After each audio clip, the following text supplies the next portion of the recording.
puede ser. Y ahora vende la Leti el año que viene. A ver, y levantamos muchísimas ya está bien.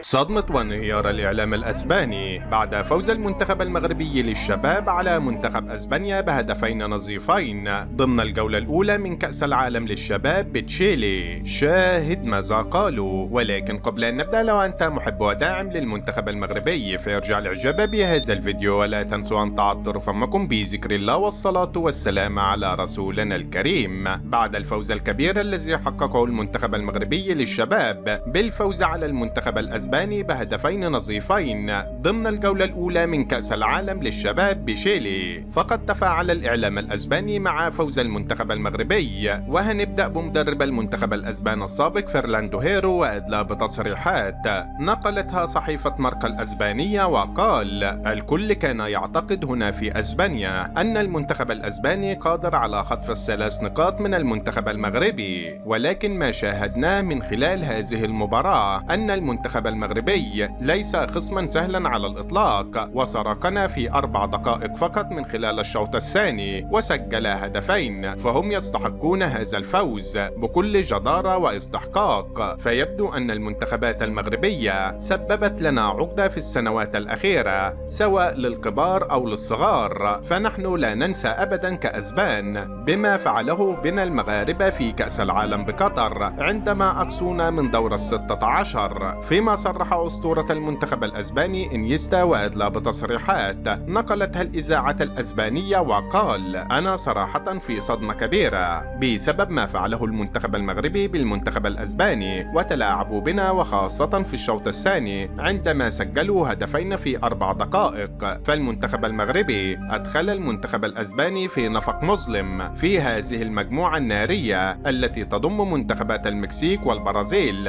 الذين تعادلوا بهدفين مقابل هدفين. فالمنتخب المغربي الآن في الصدارة ب3 نقاط، ويكفيه فقط الفوز في أي مباراة قادمة إما على البرازيل أو المكسيك، وهو قادر على الفوز عليهم أيضا مثل ما فعلها أمام المنتخب الأسباني. فهذه الهزيمة أمام المنتخب المغربي ستقلص آمال المنتخب الأسباني في الصعود إلى الدور الثاني، وأعتقد أن المنتخب المغربي هو من سيخطف البطاقة الأولى في هذه المجموعة، والكل سينافس على البطاقة الثانية. فيما تفاعل مدرب برشلونة السابق تشافي، وأدلى بتصريحات نقلها التلفزيون الأسباني، وقال: أنا لاحظت في السنوات الأخيرة مدى تفوق المنتخبات المغربية على المنتخبات الأسبانية في جميع الأعمار، وهذا يدل على مدى تطور الكرة المغربية التي أصبحت تنافس أكبر المنتخبات العالمية وتتفوق عليها أيضا. وأنا أعتقد أن المنتخب المغربي قادر على الوصول إلى أبعد نقطة في هذه البطولة، ولا أستغرب أنهم من الممكن أن يفوزون بكأس العالم لأول مرة في تاريخهم بفضل المستوى الذي ظهروا به أمام المنتخب الأسباني. فيما صرح أسطورة المنتخب الأسباني ونادي برشلونة جيرارد بيكي، وأدلى بتصريحات نقلتها الإذاعة الأسبانية، وقال: لقد تفوق علينا المنتخب المغربي للشباب وتلاعبوا بالمنتخب الأسباني وصدموا العالم بمستوى مبهر، وأظهروا إمكانياتهم وشخصياتهم الحقيقية أمام المنتخب الأسباني، وأعطوا إنذار شديد اللهجة لمنتخبات المكسيك والبرازيل أن المغاربة لن يأتوا هذه البطولة من أجل التمثيل المشرف، وإنما سينافسون على هذه البطولة مثل ما فعلوا في بطولة كأس العالم بقطر عندما تأهلوا إلى المربع الذهبي. فتهانينا لهؤلاء الصغار المغاربة